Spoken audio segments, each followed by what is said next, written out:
epic fusion of power, dharma and respect. Mahabharata's most crucial point was the battle of Kurukshetra, which was so big on the scale that it marked the end of an epoch.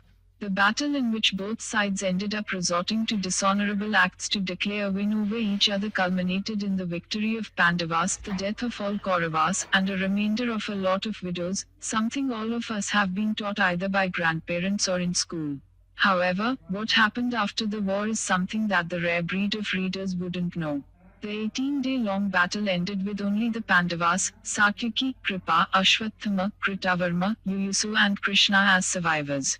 After the battle decided the fate of Pandavas and the fall of Kauravas, Yudhishthira succeeded Dhritarashtra to the throne of Hastinapura.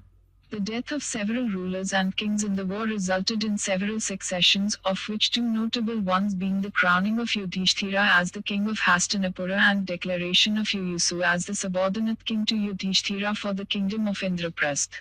Evidently, the central power in the Gangatic plain had now shifted from the Kurus to the Panchalas. The states of Hastinapur and Indraprasth were reunified and were governed by the Pandavas. The carnage had left Gandhari, the mother of the Kauravas, devastated, who then gave Lord Krishna curse of witnessing the same annihilation of his own family.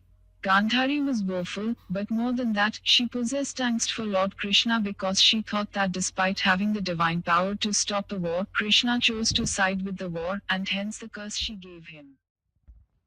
Gandhari's curse to Krishna takes 36 years to materialize, leading to his death, a period during which Pandavas stay in power. The violence in the Dwarka cracks open, with Yadavas killing each other. Mozilla Power describes the Lord Krishna's death in the 36th year, which occurs as a result of an arrow mistakenly shot at him by Jiru. A dying Krishna consoles the apologetic Jiru and merges in the image of Lord Vishnu. Arjuna's warrior abilities start to give up, and Dwarka drowns in the sea. Learning about the mayhem occurring on the Krishna's side, Arjuna arrives to help the dwindling clan of the Yadavas, of which the old men, women and children, and the 16,000 wives of Krishna, seem to be the only survivors. As they together set off for Indraprasth, the water levels begin to rise, causing the drowning of Dwarka in the sea.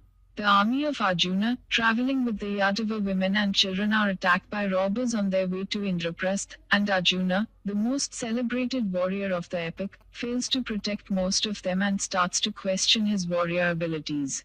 When Arjuna confides in sage Vyasa of his inability to protect those who depended on him, Vyasa tells him that the Pandavas have served their purpose of their life, and now they should leave for their final journey to the Himalayas and pass on the responsibilities to the next generation.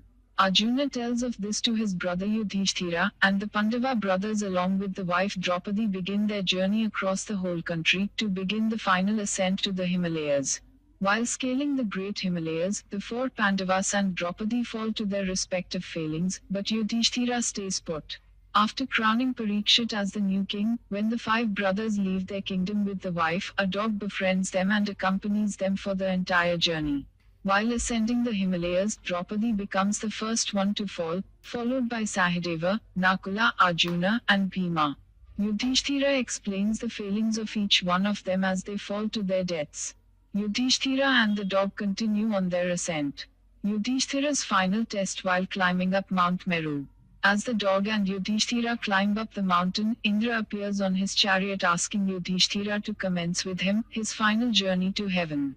Yudhishthira asks him to take the dog along with them, a request which Indra disapproves of. But Yudhishthira stays adamant on his request of taking the dog along. It is only later on when Yudhishthira is made to realize that the dog was actually the deity Dharma, who in awe of Yudhishthira's virtues, appreciates him. And eventually, he enters in Indra's chariot to heaven.